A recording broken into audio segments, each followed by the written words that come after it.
Okay, welcome back. This is Chapter 11. Chapter 11 is all about network security. Oddly enough, we teach an entire course on network security. So you're just getting one chapter that covers an awful lot of sipping from a fire hose kind of a chapter. Okay, as always, we're going to start with the learning objective. So after you're done with this chapter, you should be able to determine what information security is, what network security is and how it's related to information security, the common elements of a risk management model, what the security controls are for outgoing traffic, and what the security controls are for incoming traffic. Okay, so let's just start with the big picture and talk about the terms.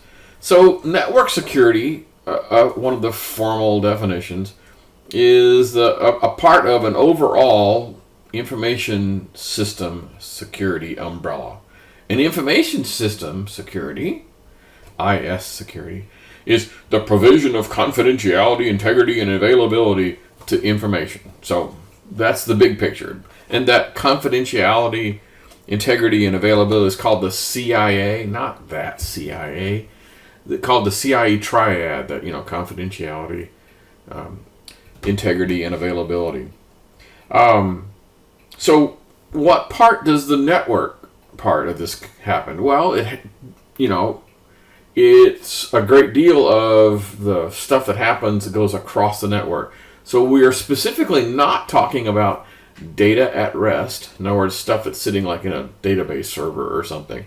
We're talking about things that you can get to across the network. So information security is the big picture, and network security is that portion of information security that deals with networks.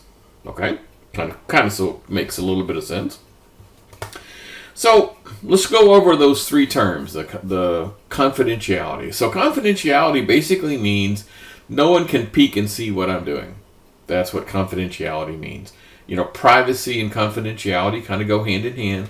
A classic example of this is I encrypt a message and send it over the wire. So if anyone else sees it, all they'll see is gibberish. They won't be able to tell what it actually is. Cool. Integrity is several components, one of which is you can't alter the content. In other words, I send an email, and you can't go in there and change something in the email without me figuring out that you did that. And there's a flip side of integrity. Integrity also means what's called non-repudiation. Ooh, that's a good term, isn't it? And that basically says you can't later come back and say, well, I didn't send that. You go, oh, yes, you did. Okay. And then availability. And availability is all about, I need data on a daily basis. I need access to this system and this system and this system. So anything that happens, whether it's being done by hackers or my system administrators, anything that's messing me up is messing up with my availability. It could be the good guys going in there and tweaking controls where I no longer can get to the stuff that I need, or it could be bad guys in there doing a denial of service attack so I can't get to the website that I need. So anyway, it all has to do with, can I get to what I need? Okay. So there's a question here in the book, and they talk about, well, why is this important? Well, okay, this is kind of obvious, I would think. Today, all businesses keep all their data online, all their financial data. Nobody keeps paper records of stuff. So everything they do is online, which means everything is available for potentially hackers to come in and steal. The secret formula for Coca-Cola or KFC or whatever it is, that's probably on a computer somewhere. And so we got to protect that. And so payment data, credit card data, that's very, very powerful thing. Basically, businesses have to figure out, what is their most valuable assets and then put protections in place to protect those things. But think about it from your personal point of view. How many people have, honest to God, film-based cameras and still use them? I mean, everyone does electronic cameras, right? We take photos and we store them on our computers. So if our computer died, you may never be able to get to those grandbaby photos ever again because that's the only place they existed. So yeah, network security and the big picture, information security, of course, is very big business. There's an awful lot of money to be made in this too, and I'm talking legitimate money. People who go in there as security professionals and try to harden the security of other people's networks. Okay, in order for you to go in and do that, to go into some organization and say, well, I'm here to save the day, I'm going to harden your defenses against these things, the first step is what's called risk management. I need to know what it is you have that you think is valuable. Because if I don't know what it is you have, well, then I'm not going to be able to design any kind of controls to protect it. So first step is at risk management. So they have a little diagram here, and this is not all that great, but anyway, it talks about, here's my IT system, and I have a vulnerability, some sort of a known issue here. And so I have controls that I put in place to prevent this. So let's go through these terms, because there's a lot of terms. So one of the terms is a vulnerability. So a vulnerability is a weakness that could be exploited. It doesn't mean that it's currently being exploited or has ever been exploited in the past. That's not really the issue. The issue is there is a potential weakness. This happens a lot, for example, when somebody discovers a weakness and they publish a patch to fix it. No one's actually done anything about it yet, but you know it's there, and so you need to fix it. So a vulnerability. It could be something as simple as, there's some old protocols out there like Telnet and FTP that don't normally encrypt anything, and so you type in your clear text name and password, and if anyone was listening at that point, they could see your name and password. So yeah, that's a vulnerability.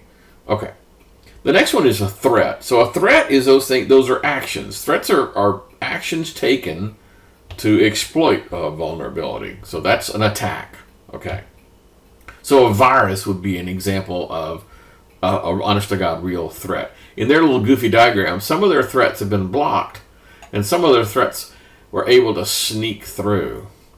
And so a threat could become a successful attack. Not some threats get stuck, because you found some way to prevent them, and other threats can break through your defenses and then have a successful attack.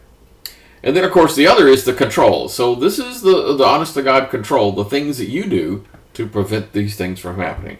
So controls are measures to be taken, hopefully by the good guys, and typically, something like an antivirus. Having an antivirus system on your computer is a control. Okay, so one more time. A vulnerability is some sort of a weakness that could be exploited. A threat is an attack. And not necessarily a current attack. It could be a previous one. And then a control is something you put in place to prevent that attack, like an antivirus program. Okay, cool. So step one in this process is identifying the information assets. Because as I mentioned before, if you don't know where the assets are, you're not going to be able to build controls to protect them.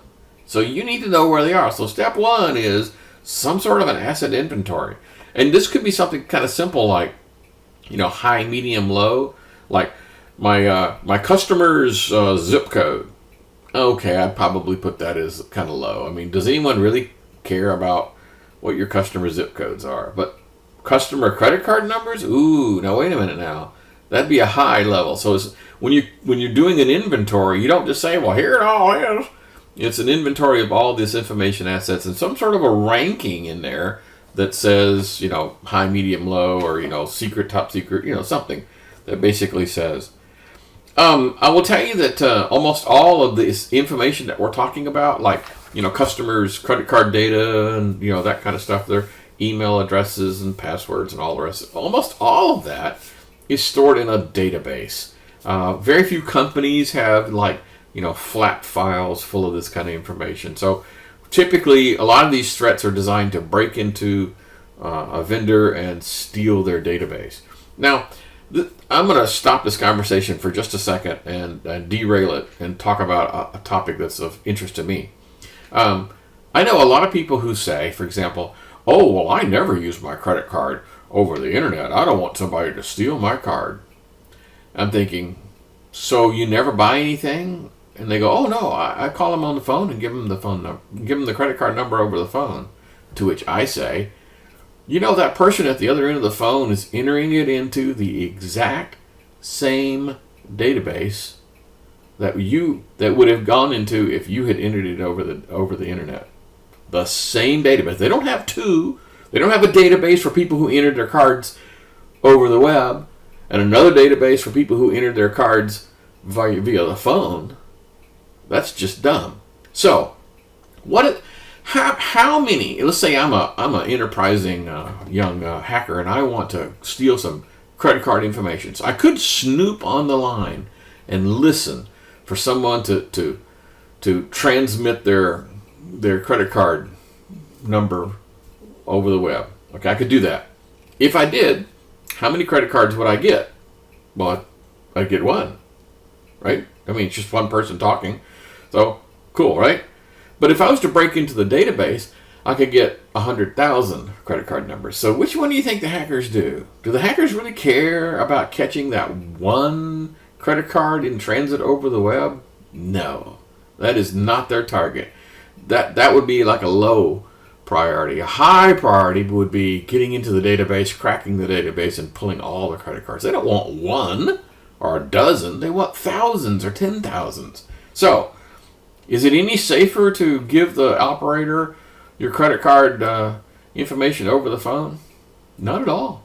Because it goes into the exact same database as if you had entered the numbers over the web. Same database, same threat. Now, I'll return to your previously scheduled programming here. Okay. So, IT folks can't often deal with an awful lot of like the things about the threats and the vulnerabilities. For example, if Microsoft says, okay, here's a patch for this vulnerability, I mean, I don't have anything to do with it. I mean, I just take the patch and install it. I mean, I'm not actively involved in trying to discover these vulnerabilities. And when my virus protection sends me an update, I'm not actively involved in discovering new threats. I mean, that's somebody else's job. So my job is just this control thing. And somebody else is responsible for identifying vulnerabilities. And somebody else is trying to figure out what the threats are. Okay, so if I'm an IT security person in a company, I'm particularly concerned about controls. Mostly. I mean, clearly I am concerned about making sure my virus updates and my patches are done. But I'm talking about what it is you spend most of your time on. It's on these control systems, like having a patch system and having an antivirus system. Okay, so the three different types or categories of these controls that you can have. One of them is called procedural, one is called the physical, and one is called technical. So procedural is the rules that you tell employees. You know, do this, don't do that. So it's kind of sort of simple. It's a rule book. Please, always do this and always do that, and log out before you close, and your password link has to be such and such. Those are procedural things. Okay. Physical things, that's kind of sort of simple. I mean, we're talking about, walls and doors and locks. Do you have a cipher lock on the door going to the server room? And do you have cameras and controls and intrusion detection and burglar alarms and fire alarms and all the rest of those? Physical things that you can touch. The last one is the technical parts. And the technical parts could be things like, do I have a firewall, an electronic device that can look at the incoming packets and figure out if that's a good packet or a bad packet? So which of those three do you think it causes the most concern in a medium-sized company? Is it that the physical lock is not good enough, or that the firewall isn't doing its job, or that the users are not doing what they're supposed to do? Okay, think about that a minute, and we'll come back in just a second and we'll talk about it.